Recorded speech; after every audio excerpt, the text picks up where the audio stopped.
Kwa majina mimi naitwa Godwin Msilu. Ni mmoja kati ya wanachama wa mtandao wa nyumba za kupata nafuu au network of Voice of Sober House.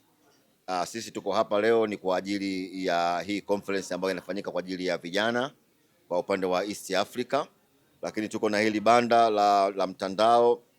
Mimi siwezi kuongea mambo mengi kuhusiana na mtandao, kwamba kwa nini ulianzishwa, unafanya nini, na nitamwachia mwenyekiti, yeye ndo ataweza kuelezea mambo mengi kuhusiana na mtandao. Kwa majina anaitwa Hamisi Hussein Shuira, ni mwenyekiti wa Network for Voice of Sober Houses.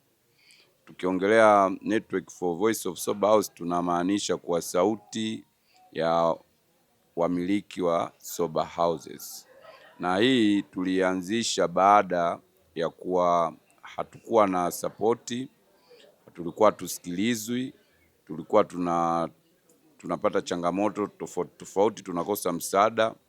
Kwa hiyo tukaamua kujiorganize wenyewe ili tutengeneze kitu kiwe kimoja chenye nguvu. Endapo mwenzetu yoyote atapatwa na shida, tushirikiane kumsapoti aweze kutoka kwenye ile tatizo.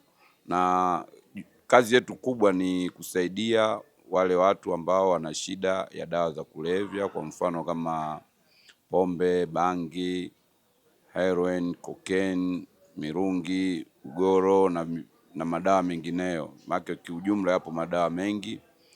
Pia tunasaidia jamii kuwapa elimu ili wale ambao walikuwa bado hawajaingia katika kutumia dawa za kulevya, ili wajue athari na matatizo ambao watayapata endapo watatumia dawa za kulevya. Pia tunatoa elimu kwa wazazi ambao tayari walishakata tamaa kuhusu vijana wao, watoto wao ambao wameingia kwenye utumiaji wa dawa za kulevya. Kwa hiyo kutambua shida waliokuwa nayo ni nini na vipi tuweze kuwasaidia. Hata na wao tunawapa ushauri wa kuondokana na yale mawazo potofu kwamba huyu sasa hivi ni hafai tena na hawezi kurudi kwenye jamii. Kwa hiyo hilo ndio jukumu letu kubwa ambalo tunalifanya. Hii Network for Voice of Sober Houses ipo Tanzania nzima kwa sasa hivi, kwa sababu tuna jumla ya sober houses 85 Tanzania nzima, mikoa mbalimbali, isipokuwa baadhi ya mikoa hatujaifikia, lakini yote tunataka tuifikie. Na tunafanya kazi zetu chini ya mamlaka ya kudhibiti na kupambana na dawa za kulevya, ambao wao ndo wanatupa miongozo penye shida, penye matatizo, wao ndo wanatusimamia.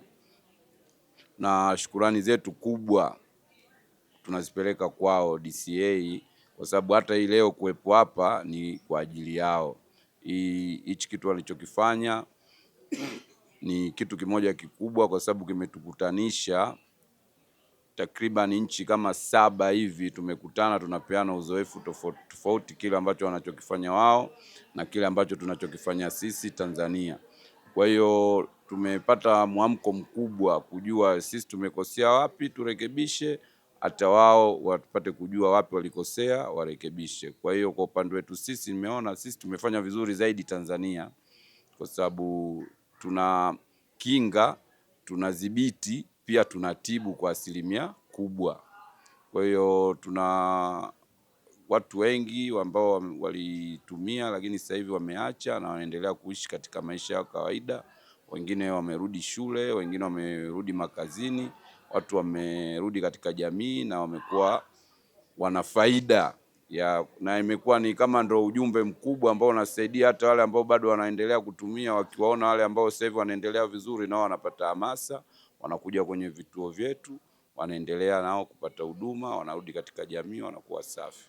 Changamoto zipo, ili ninalo nilikuwa nataka niliongelee. Kuna changamoto nyingi sana.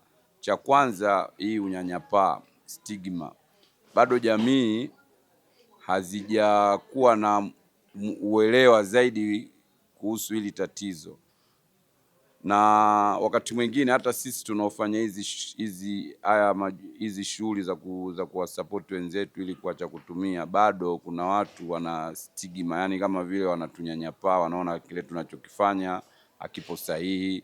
Unakuta mtu anaongea vitu ambavyo vya kuvunja moyo, lakini kwa sababu sisi wenyewe tunapeana moyo, ndio tunafikia yale malengo yetu, isipokuwa changamoto kubwa ni kwenye zile huduma zetu, hatupati support.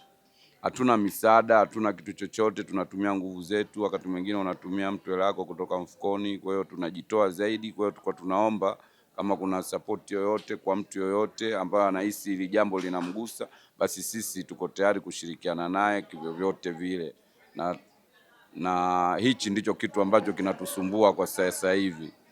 Nafikiri kwa hayo machache, asanteni. Kwa majina naitwa Mohamed Rashid Hassan Kimangale, ni moja wa mjumbe wa Voice ya Network of Sober House. Chombo hiki ni chombo ambacho kimetusaidia sana. Unajua hata sisi wenyewe kabla hatujaanza kuanzisha mashirika tulikuwa tunatamani kuweza kuwa na sauti moja kwa pamoja. Kwa hiyo mwenyekiti, katibu na wakongwe wa zamani ambao wao wenyewe waliweza wakakaa wakafikiria kwamba tutawasaidia vipi wenzetu.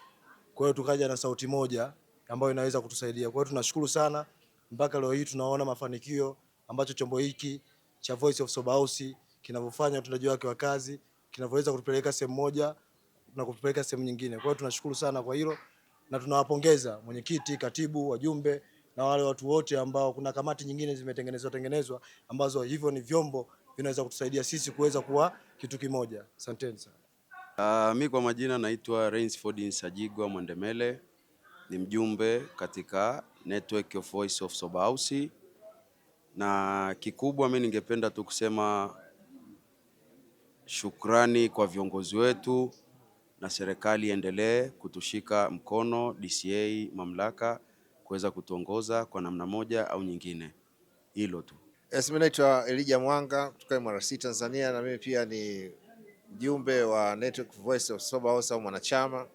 Tunamshukuru Mungu kwamba kupitia chombo hiki au mtandao huu tunaweza kuwa na sauti ya pamoja na nguvu ya pamoja, kitu ambacho kinaweza kutusaidia sisi kuweza kufikika, lakini pia kuweza kutengeneza fursa ya kupata mafunzo zaidi, kutoa taarifa kwa jamii au ukusanyaji wa ripoti ambazo zinaweza kusaidia katika kuboresha huduma za kinga pamoja na matibabu. Natambua kwamba kupitia umoja huu tunaweza kupata nguvu zaidi ya kuweza kuhudumia zaidi jamii, kuhakikisha kwamba tunafuata viwango vinavyotakiwa ili kuweza kuboresha